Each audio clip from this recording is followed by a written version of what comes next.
Good morning, আমি তনু। আমার আরও একটা সুন্দর ব্লগে তোমাদের সবাইকে ওয়েলকাম। সকাল থেকে আজকে ওয়েদারটা খুব খারাপ, এই বৃষ্টি এই রোদ এরকম করতে করতেই এখন বাজে ওই বেলা 3টের মতো, আর আমি ব্লগ বানানো শুরু করছি। আগের ব্লগে তোমাদের বললাম যে মা গিয়েছিল পিসির বাড়ি, আর আজ সকালে মা চলে এসছে। আর এসেই দেখো ঘরের কি অবস্থা, এদিক ওদিক জামা কাপড় ব্যাগ সব ছড়িয়ে ছিটিয়ে আছে। যাক গিয়ে আমার এখন এগুলো গুছিয়ে আর কাজ নেই, কারণ এই কদিন আমার প্রচুর খাটনি গেছে। আর স্পেশালি আজ আমার মাথাটা একদম খারাপ হয়ে আছে, কারণ আজ সকাল থেকে কারেন্ট নেই, তার মধ্যে ওয়েদার এরকম। তো আমি সকাল থেকে ওয়েট করছি কখন কারেন্ট আসবে, আমি কাজ শুরু করব। সেই গিয়ে বিকেল 6টার দিকে কারেন্ট এসছে, আর এখন আমি ওপরতলায় এসে কাজ শুরু করলাম। মোটামুটি কাজ এগিয়েছিল জন্য সেরকম কোনো চাপ ছিল না, তাও এখন ফটাফট আমাকে ডেকোরেশনগুলো স্টার্ট করতে হবে। কেকের ওপরের ডিজাইনটা আর্টিফিশিয়াল ফ্লাওয়ার দিয়ে আমি করেছিলাম, কারণ ক্লায়েন্টের সেরকমটাই ডিমান্ড ছিল। তো সেই জন্য আমি সেরকম খুব একটা চাপ নিইনি, কারণ আমি জানি এগুলো তৈরি করতে খুব একটা সময় লাগবে না, মানে এগুলো অ্যাড করতে কেকে খুব একটা সময় লাগবে না।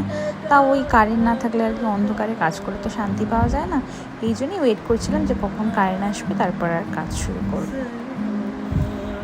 তো এই কেকটাতে আমি কিছু আর্টিফিশিয়াল রোজ আর কিছু পিওনিস অ্যাড করেছিলাম। তোমরা কিন্তু দেখে আমাকে অবশ্যই জানাবে যে কেকের ডেকোরেশনটা কেমন হয়েছে। আর সবার শেষে আমি কিছু এখানে গোল্ডেন সুগার বলস কেকটার মধ্যে অ্যাড করছিলাম, তো তাহলেই আমার কেক কিন্তু একদম রেডি।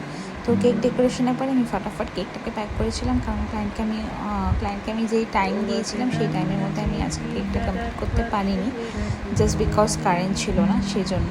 তো একটু লেটেই আমি তাকে আসতে বলেছিলাম, আর সে আসার পরে আমি ফটাফট কেকটা প্যাক করছিলাম।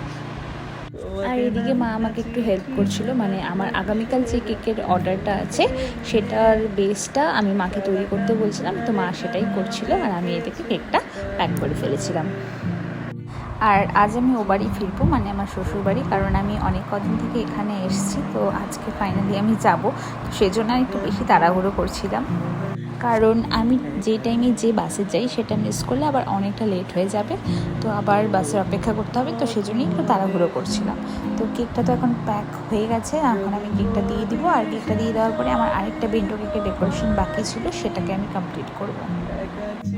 এই কেকের ডেকোরেশনটা আমি অফ ক্যামেরাই করেছি, কারণ না হলে ভিডিওটা অনেকটা বড় হয়ে যাবে, তো সেজন্য। তো আফটার ডেকোরেশন আমি এখানে কিছু সুগার বলস অ্যাজ ইউজুয়াল যেরকম সব কেকে ইউজ করি সেরকমভাবেই এই কেকটাতেও ইউজ করেছি। কাজ কমপ্লিট করে আমি ঝটাপট রেডি হয়ে বেরিয়ে গেছিলাম, আর যে জন্য এত তাড়াহুড়ো করছিলাম ওই শেষমেশ বাসটা আমি মিস করেছি, আর বাস স্ট্যান্ডে এসে প্রায় অনেকক্ষণ অপেক্ষা করার পরে শেষমেশ বাস এসেছে, আর আমি রওনা দিলাম। আলিপুর থেকে তো কোচবিহারের রাস্তা খুব বেশিক্ষণের না, তো সেরকমভাবে কোনো জার্নি